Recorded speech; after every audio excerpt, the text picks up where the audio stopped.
Então, boa tarde. Nós estamos tendo um probleminha de internet hoje, então entramos um bocadinho mais tarde, atrasado. Mas isso não vai prejudicar o nosso estudo de hoje. Peçamos então a Maria que nos acompanhe, em nome do Pai, do Filho e do Espírito Santo. Amém. Ave Maria, cheia de graça, o Senhor é convosco. Bendita sois vós entre as mulheres, bendito é o fruto do vosso ventre, Jesus. Santa Maria, Mãe de Deus, rogai por nós, pecadores, agora e na hora de nossa morte. Amém.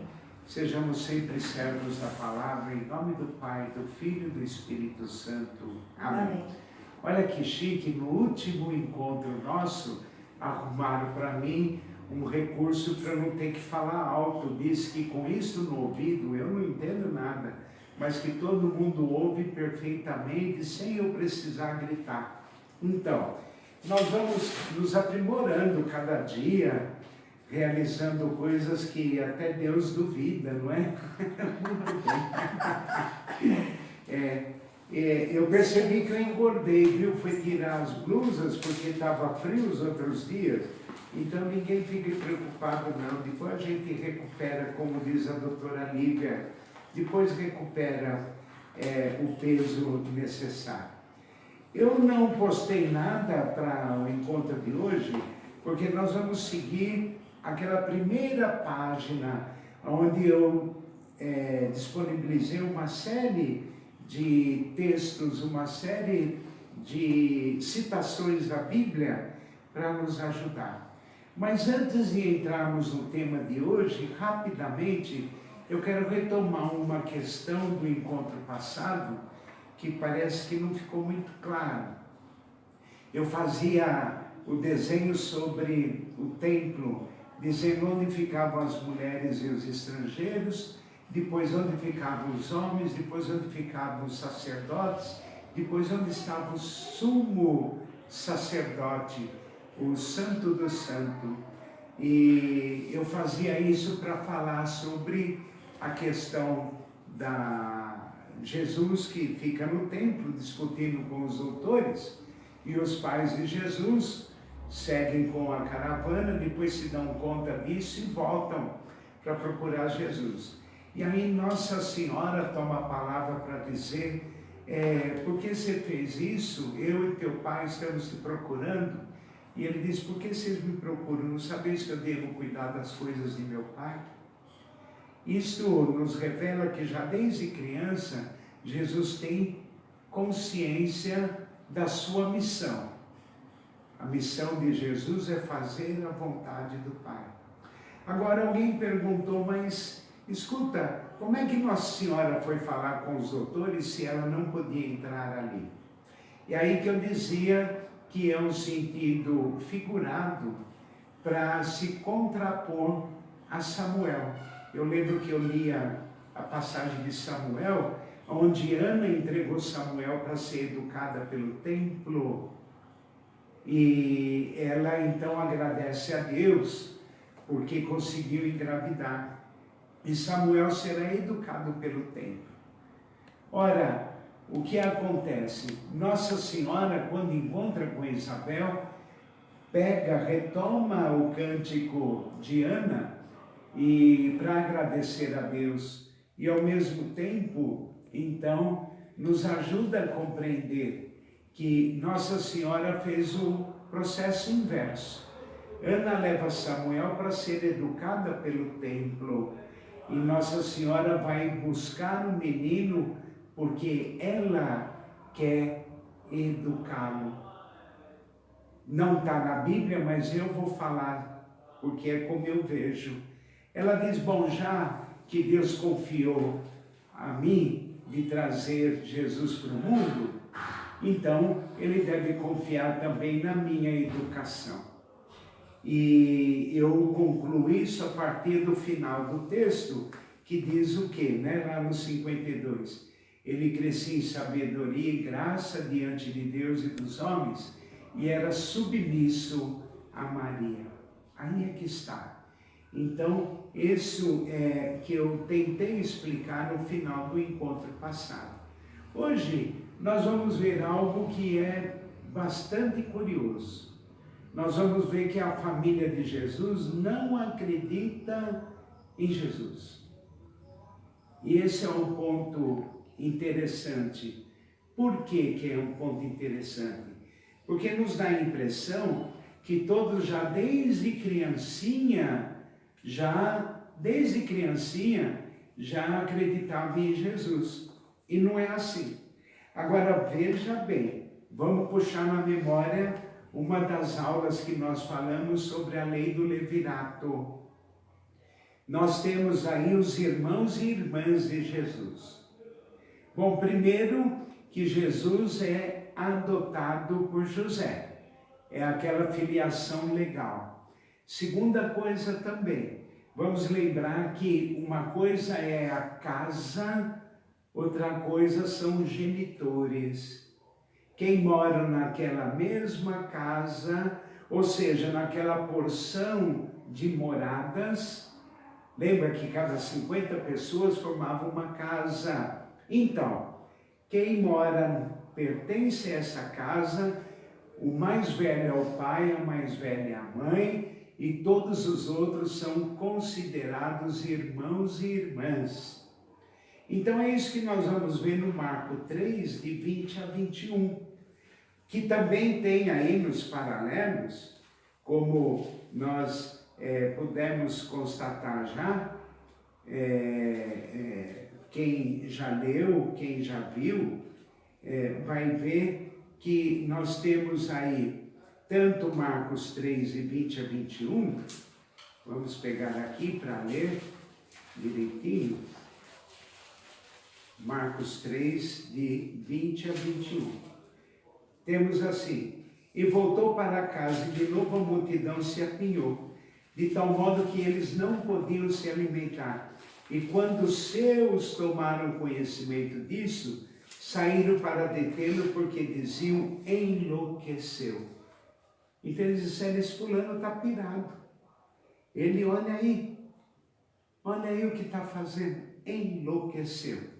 Se nós formos ver João 7,5, e é bastante interessante também ver São João falando isso, ele diz assim, olha: pois nem mesmo os irmãos criam nele, acreditavam nele. Nem mesmo os irmãos acreditavam nele. 10:20, João 10:20, vai dizer assim, 10:20, muitos diziam: ele tem um demônio, está delirando, por que o escutais? Olha aqui então, a maior resistência inicial que Jesus enfrentou foi dentro da sua própria casa. Agora, o ápice será então no Marcos 3, de 31 a 35, onde diz assim: chegaram então sua mãe e seus irmãos, e ficaram do lado de fora mandando chamá-lo. Olha como é interessante. Sabe aquela mãe que vai no boteco e fala assim: chama meu filho, fala para ele que eu estou aqui fora. Ah, vai lá, fala: não vou entrar aí não, fala para ele que eu estou aqui. É a atitude de Nossa Senhora, né? Havia uma multidão sentada em torno dele. Disseram: nós estamos tendo ruídos exteriores aqui, e eu pedi para Elisângela ir lá dar um toque para eles. Havia uma multidão sentada em torno dele. Disseram: eis que tua mãe, teus irmãos e tuas irmãs estão lá fora e te procuram. Ele perguntou: quem é minha mãe e meus irmãos? E repassando com o olhar os que estavam sentados ao seu redor, disse: eis a minha mãe e meus irmãos, quem fizer a vontade de Deus, esse é meu irmão, irmã e mãe. Então aqui nós temos um ponto bastante curioso. Normalmente nós achamos que Nossa Senhora já sabia tudo. Não, ela vai descobrindo aos poucos, e tem esse momento onde ela vai precisar decidir. Afinal de contas, ela vai seguir a vontade de Deus ou seguir o desejo de mãe? Muitas vezes nós nos encontramos nessa encruzilhada. Ou eu sigo a vontade da minha família, ou eu sigo a vontade de Deus. E agora, o que é que eu devo fazer? Olha que isto traz dificuldades. Nós podemos ver que esse trecho do Evangelho, ele também aparece em Mateus e Lucas. Então, todos eles tiveram isso como um momento para a comunidade decidir. Afinal de contas, eu fico com a vontade de Deus ou vamos buscar os nossos interesses? Olha que por esses dias saiu uma reportagem de que algumas televisões católicas decidiram, em troca de garantir uma nova autorização para continuar transmitindo e em troca de financiamento de dinheiro, se dispuseram a falar bem do governo. Não estou dizendo que deve falar bem ou deve falar mal. A única coisa que eu estou dizendo é que você não pode colocar o interesse econômico acima da nossa missão, que é evangelizar. Nem para falar bem do governo e nem para falar mal. Porque ali não estamos preocupados, eles não estão preocupados em falar bem ou mal, eles estão preocupados com o que eles vão receber em troca. Então, é aqui que é o ponto. Ah, mas sem o dinheiro a gente não vive. Bom, sem o dinheiro a gente não vive, mas também para que viver sem Deus, já que a nossa missão é anunciar Deus? É aí que está o ponto. Qual é o risco que eu quero correr? Eu quero correr o risco de deixar de anunciar Deus para ter uma televisão funcionando, ou eu quero correr o risco de não ter a televisão funcionando, mas continuar anunciando Deus? Eu não estou julgando, eu estou colocando um caso bem concreto nos dias de hoje. Então Jesus diz: quem é meus irmãos, minhas irmãs? Quem é minha mãe? É o que faz a vontade de Deus. Essa liberdade de Jesus é fantástica, porque ele mostra para nós que ele não leva em conta sequer a sua mãe, se for para impedi-lo de realizar a vontade de Deus. Isto é muito pesado. Aí o que é que nós temos? Será que Nossa Senhora seguiu o conselho de Jesus ou não? Nós temos Lucas 11, 27 a 28. E o Lucas 11, 27 a 28,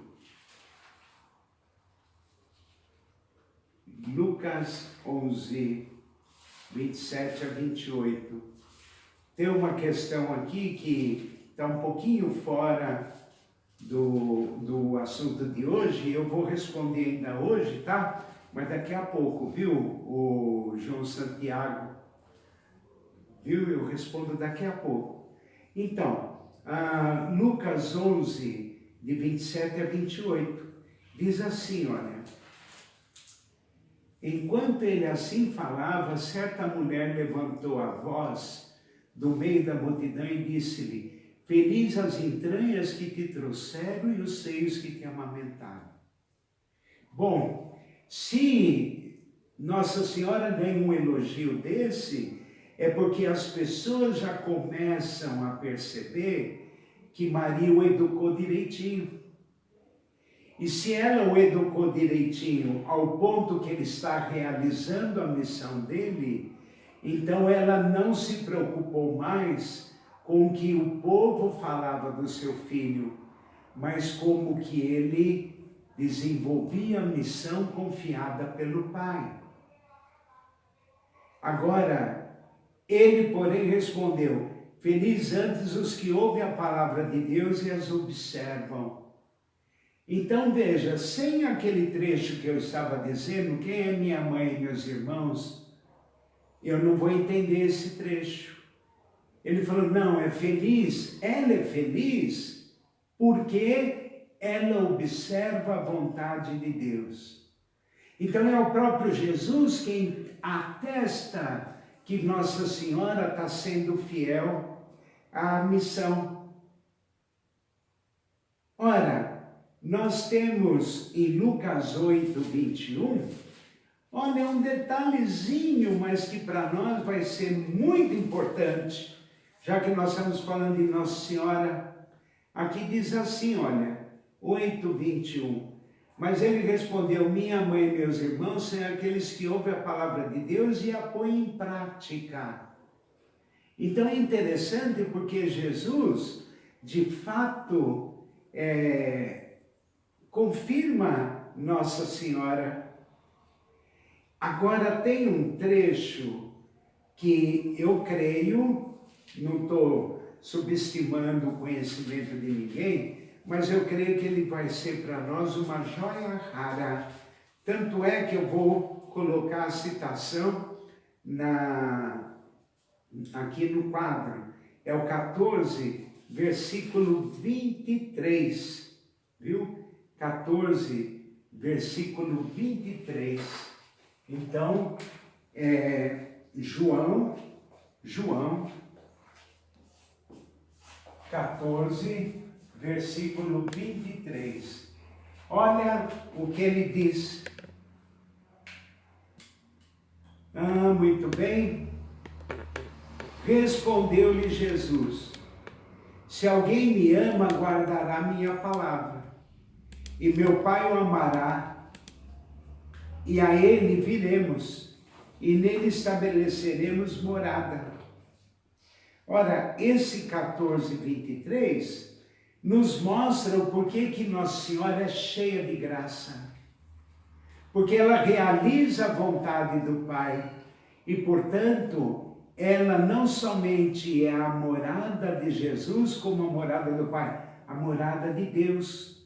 Porque lembra que foi o Espírito do Senhor virá sobre ti e de ti nascerá o Salvador. Então Nossa Senhora tem dentro de si a Trindade. É muito interessante, porque para muita gente Nossa Senhora é como um Deus, uma deusa. Não! Ela tem Deus dentro de si, ela não é Deus. E isso é muito importante para nós entendermos. Muito importante. E por que que é importante? Porque na realidade, se nós formos observar, Nossa Senhora se torna um grande modelo de cristão, de discípulo e de missionário. Olha o versículo 17 do capítulo 13 de João. Se compreenderdes e se os praticares, felizes sereis. Quem é feliz, portanto, na visão de Jesus? Quem pratica a vontade do Pai. Capítulo 13, versículo 17. Quem pratica a vontade do Pai. Muito bem.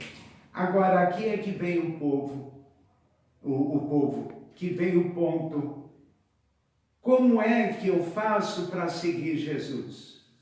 E aí nós vamos nos surpreender novamente. Capítulo 16, de 24 a 28. Tá assim, olha. Então disse Jesus aos seus discípulos, se alguém quer vir após mim, negue-se a si mesmo. Toma a sua cruz e siga-me. Ora, Nossa Senhora precisou negar o seu lugar de mãe. Mas não porque ela é uma inconsequente que falou, a partir de hoje você não é mais meu filho. É porque ela viu lá atrás que ela corria o risco de atrapalhar a missão de Jesus. Então ela abre mão do seu projeto. E isto vai lhe custar cruz. Ela não vai carregar um madeiro nas costas. mas ela vai carregar a cruz no coração.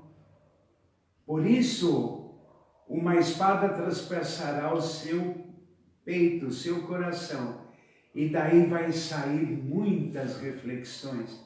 Uma delas é esta. Pois aquele que quiser salvar a sua vida, perderá. Mas o que perder sua vida por causa de mim, a encontrará. Nossa Senhora tinha tudo para ter uma vida tranquila, uma vida normal, se casar, assim, tentar, claro, ia ter aqueles probleminhas que toda família tem, mas normal. Não! Desde quando ela disse sim, a vida dela virou de ponta cabeça. Ela perdeu a vida dela. Mas, olha aqui, pois aquele que quiser salvar sua vida, perderá. Mas o que perde sua vida por causa de mim, a encontrará. Ela encontrou um novo sentido para a vida. Qual é o novo sentido para a vida? Acompanhar Jesus. E aí, então, esse é o ponto que desculpa falar assim, viu? Mas eu tenho uma certa intimidade com os evangelhos, então eu falo assim, esse é o ponto que eu acho muito, mas muito interessante, cômico até. Bodas de Caná, João 2. João 2, de 1 a 12. Bodas de Caná. Nossa Senhora acreditou, então. Bom, se ele é tudo aquilo que eu estou vendo, então eu vou falar com ele cada vez que tiver um problema, né? E aí então nós temos aí João 2, de 1 a 12. No terceiro dia houve um casamento em Caná da Galileia e a mãe de Jesus estava lá. Jesus foi convidado para o casamento e os seus discípulos também. Ora, não havia mais vinho, pois o vinho do casamento havia se acabado. Então a mãe de Jesus lhe disse, eles não têm mais vinho. Respondeu-lhe Jesus, que queres de mim, mulher? Minha hora ainda não chegou. Ora, ela tinha aprendido que Jesus era quem somos chamados a recorrer. Na hora que ela precisa, ele diz, escuta, e o que eu tenho com isso? A minha hora não chegou. Só que ela mistura a mãe com a crente. Ela mistura o ser mãe com crer em Jesus.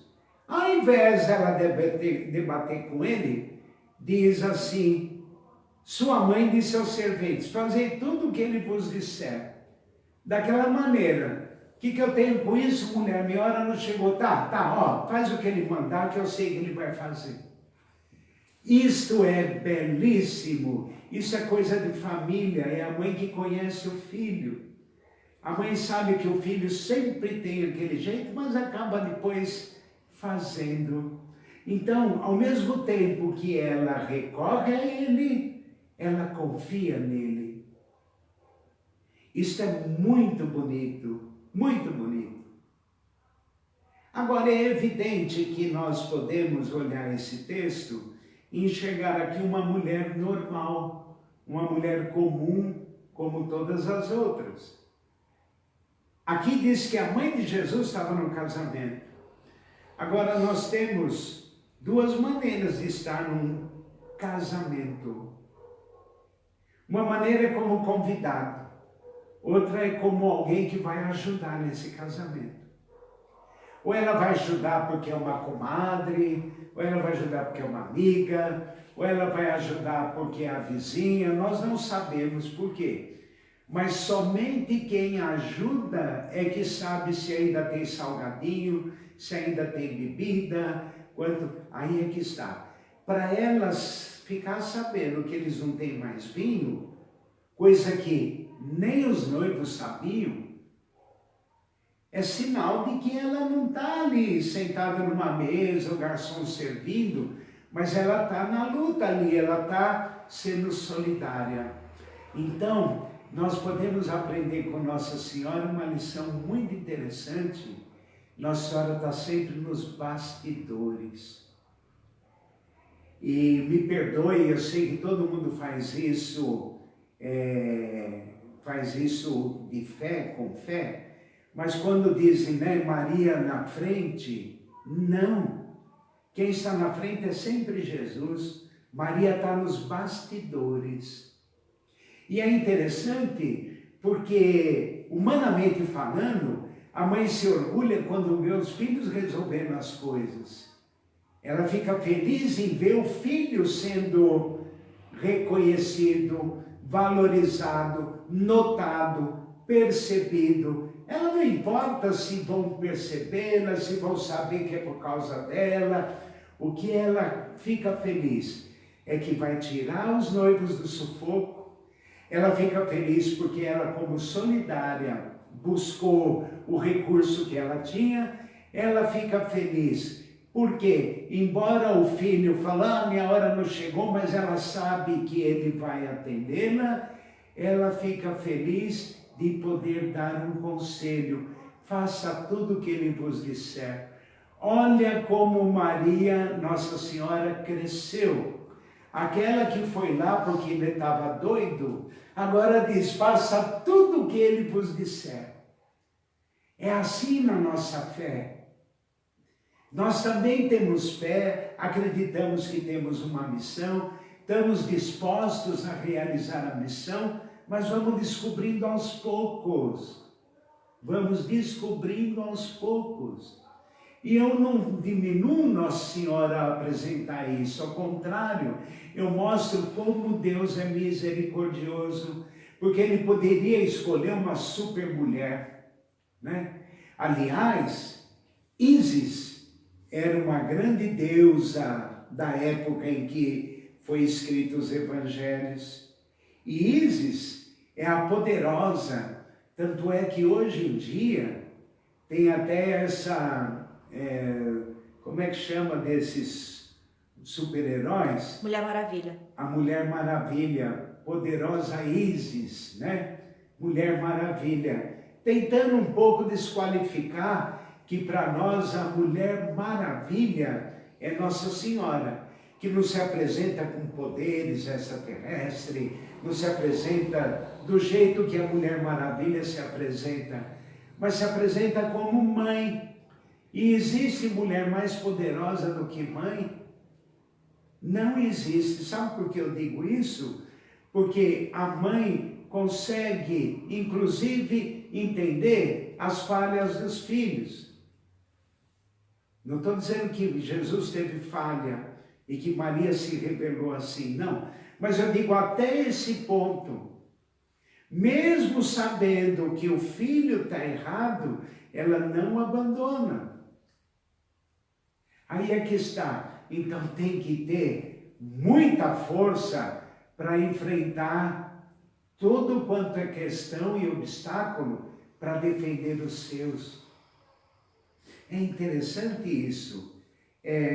O Lázaro Luiz, qual é o evangelista aí? Tem que falar de qual ponto, viu? Por favor, porque eu já mencionei vários. Então, coloque aí para nós. Ela colocou assim, padre, que o senhor disse 16, versículo 16, 24 a 28. Aí depois ela perguntou qual é o evangelista. Tá bom, então 16, 24 a 28 é de Mateus. Você tem aí Mateus, viu?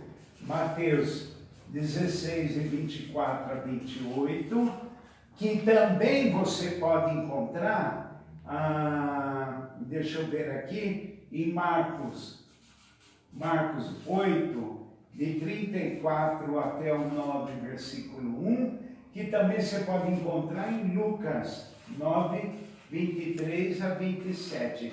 Claro que eles têm aqui ou ali uma pequenina diferença, mas são todos que tratam do mesmo assunto, com o mesmo conteúdo, viu? Tá aí.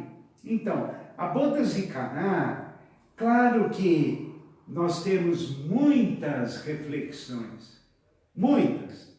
Mas o que foi coçar a orelha agora, lembrei que eu estou com um negócio aqui. Mas bodas de Caná tem muitas reflexões, mas tem uma questão que é central. Qual é a questão central? A palavra de Nossa Senhora. Eles não têm mais vinho. Acabou o vinho. Acabou o vinho. E o que significa acabar o vinho? Significa que eles não estão conseguindo mais encontrar alegria no coração. E é interessante isto, porque é o próprio trecho do livro dos Juízes que vai nos ajudar a compreender algo e que eu gosto de tratar disso, porque muitas vezes as pessoas acham estranho, né, falar bem do vinho. Mas se você olhar Juízes capítulo 9, a partir do versículo 8, concretamente, capítulo 9, a partir do versículo 7. Levaram a notícia a Joatão e ele subiu ao cume do monte Garizim e lhe disse em voz alta: Senhores de Siquém, ouvi-me, para que Deus vos ouça. Um dia as árvores se puseram a caminho para ungir um rei que se reinasse sobre elas. Disseram a oliveira: reina sobre nós. A oliveira lhe respondeu: renunciaria eu meu azeite, que tanto honra aos deuses como aos homens, a fim de balançar-me por sobre as árvores? Então as árvores disseram à figueira: vem tu e reina sobre nós. A figueira lhe respondeu: iria eu abandonar minha doçura e o meu saboroso fruto, a fim de balançar-me por sobre as árvores? As árvores disseram então à videira: vem tu e reina sobre nós. A videira lhe respondeu: iria eu abandonar o meu vinho novo, que alegra os deuses e os homens, a fim de balançar-me sobre as árvores? Aqui que eu queria chegar. O vinho, na Bíblia, alegra a Deus e aos homens. Agora, esse é o ponto interessante. Muitos dizem que vinho é de uva. Portanto, suco de uva resolve. Não! Vinho é feito da videira.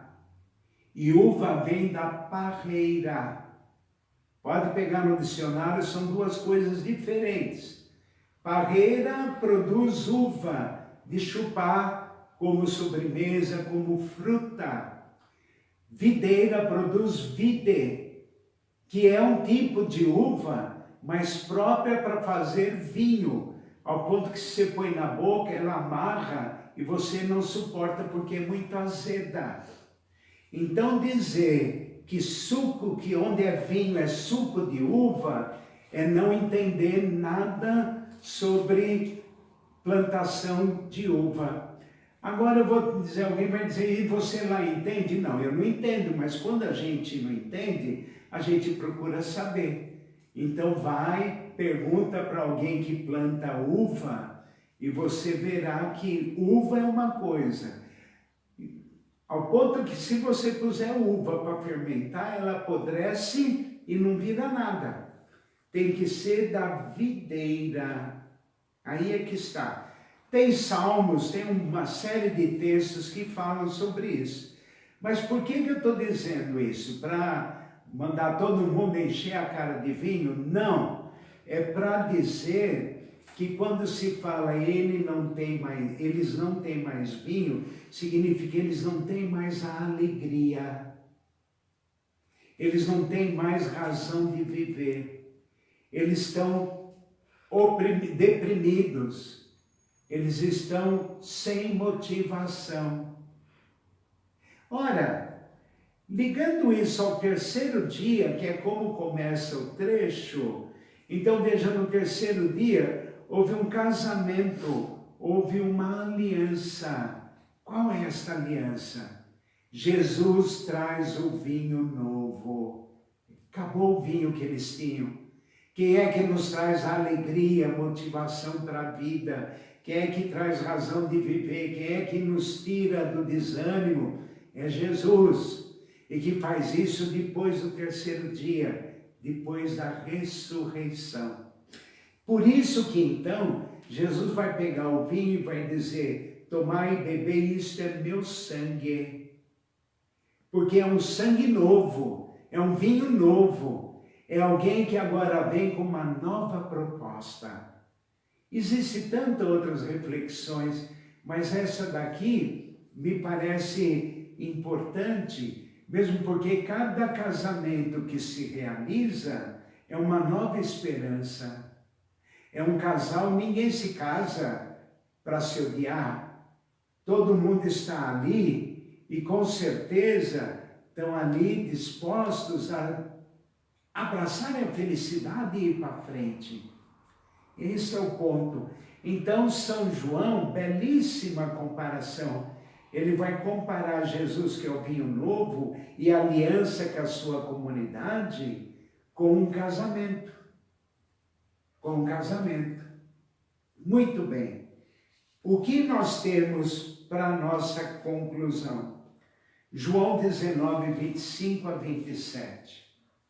O João 19, 25 a 27 traz algo muito importante também. O que é que ele traz de importante? Vamos ver lá. Perto da cruz de Jesus, permanecia de pé sua mãe, a irmã de sua mãe, Maria, mulher de Clopas, Maria Madalena. Jesus, então, vendo sua mãe e perto dela o discípulo a quem amava, disse a sua mãe, mulher, eis o teu filho. Depois disse ao discípulo, eis tua mãe. E a partir dessa hora o discípulo a recebeu em sua casa. Veja bem, aquela que achava que Jesus enlouqueceu e que depois foi elogiada e que depois recorre a ele porque ele é o vinho novo, está no pé da cruz. Essa é a maior prova de algumas coisas que eu gostaria de falar. Para fechar a nossa reflexão sobre Maria nos Evangelhos. Primeira coisa, se ela está ali e José não está, com certeza ele já morreu. Por quê?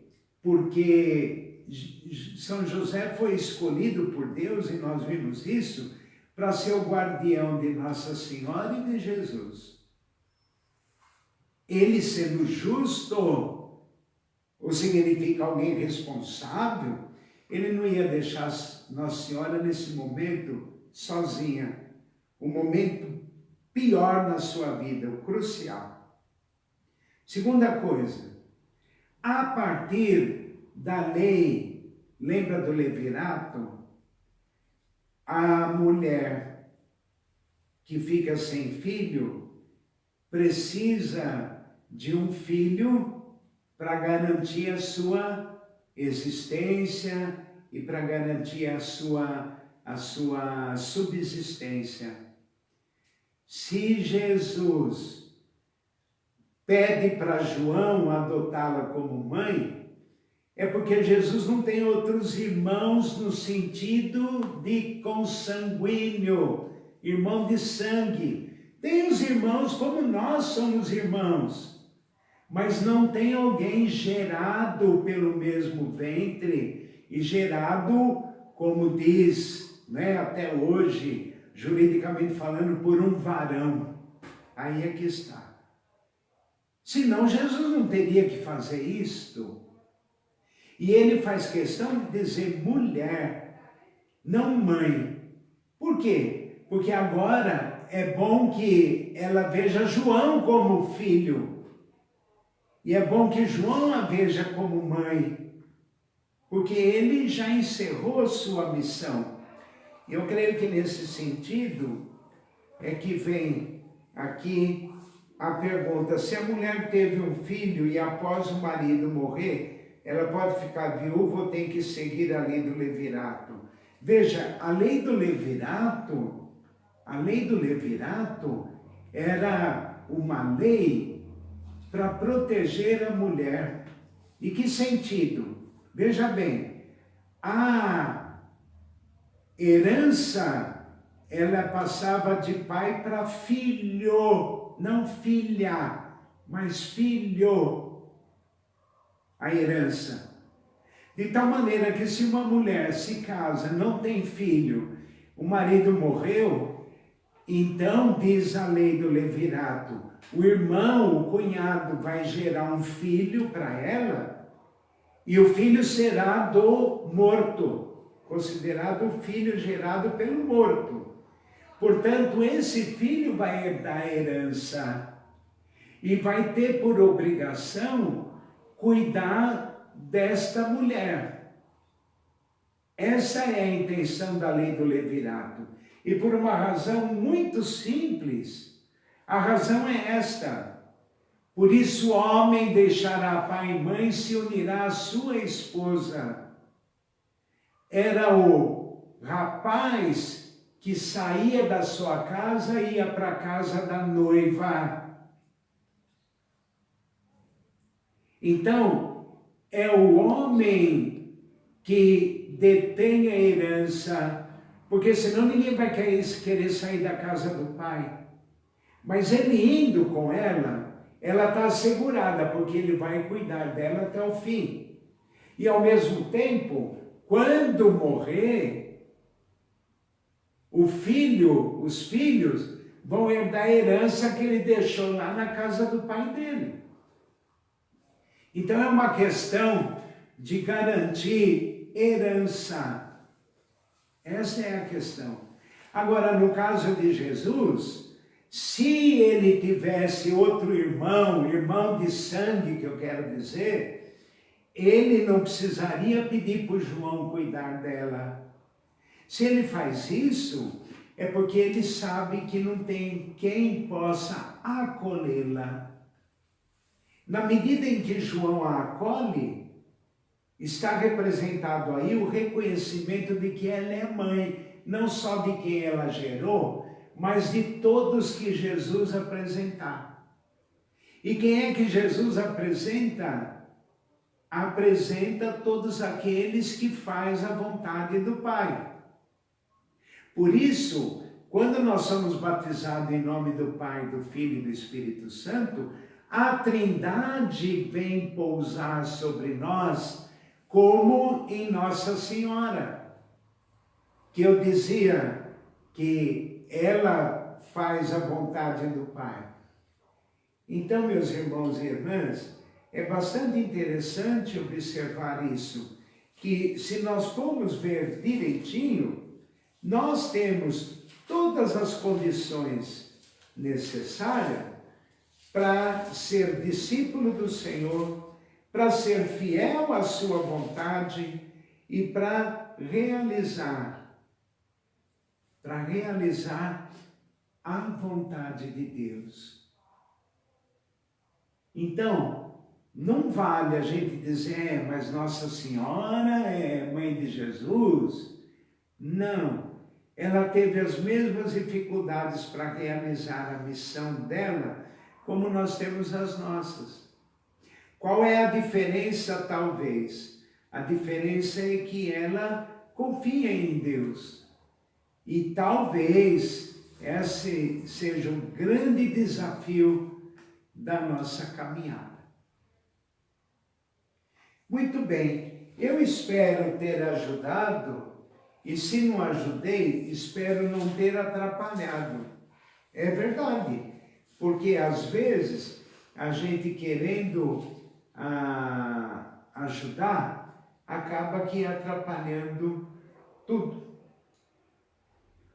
De qualquer forma, é bom nós lembrarmos do seguinte: seja como for, o importante é nós termos clareza disso. Nossa Senhora é virgem, antes, durante e depois do parto. O que significa, nós não falamos isto por uma questão física, uma questão de ímã. Não, não é isso. Nossa Senhora é virgem antes, durante e depois do parto. Por quê? Porque ela assume a sua missão diretamente confiando em Deus. Ela não está amparada, apoiada ou então orientada por qualquer homem, ainda que São José não fosse um qualquer. Mas ele tem a mentalidade dele como todo ser humano. Poxa vida, se ela se casou comigo, como é que ela parece grávida e eu tenho certeza que eu não sou o pai? Não é? Então, isto é, qualquer pessoa pode ter essa dúvida. No entanto, o que ele faz? Ele diz muito bem, eu aceito a proposta de Deus, é uma questão de fé e eu vou assumir daqui para frente. Muito bem. Depois, São José não aparece mais, o que significa que Nossa Senhora vai ter que ir assumindo suas decisões, certamente com a família, com os irmãos, com as irmãs, como nós já vimos como que é a casa, mas tem momento onde não pode ser alguém que te ajuda a decidir, é você que tem que tomar a decisão. E a decisão dela é, eles têm razão, Jesus enlouqueceu.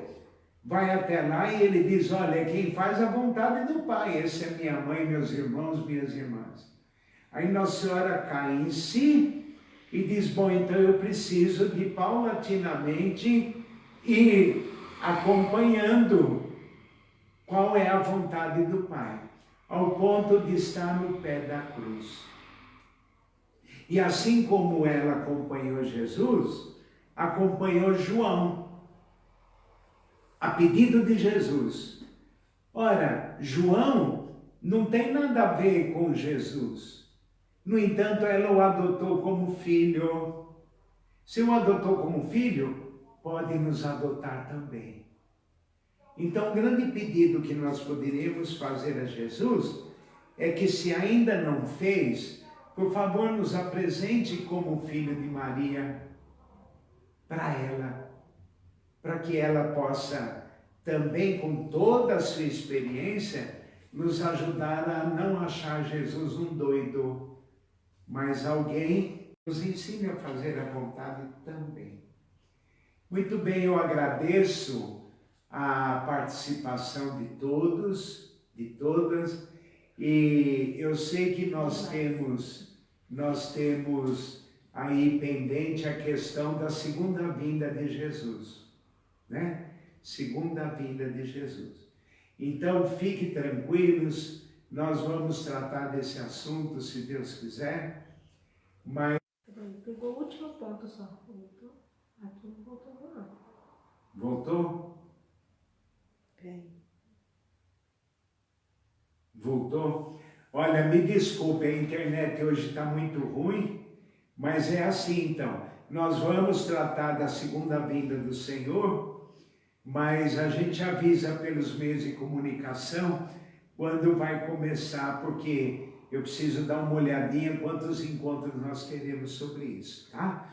Nós vamos encerrar então, pedindo a Deus e a Nossa Senhora que nos mantenha sempre sob o seu manto e que nos acolha, apesar de talvez nem todos nós merecedores, nos acolha como seus filhos. Em nome do Pai, do Filho e do Espírito Santo. Amém. Até amanhã, se Deus quiser, às 9 horas da manhã.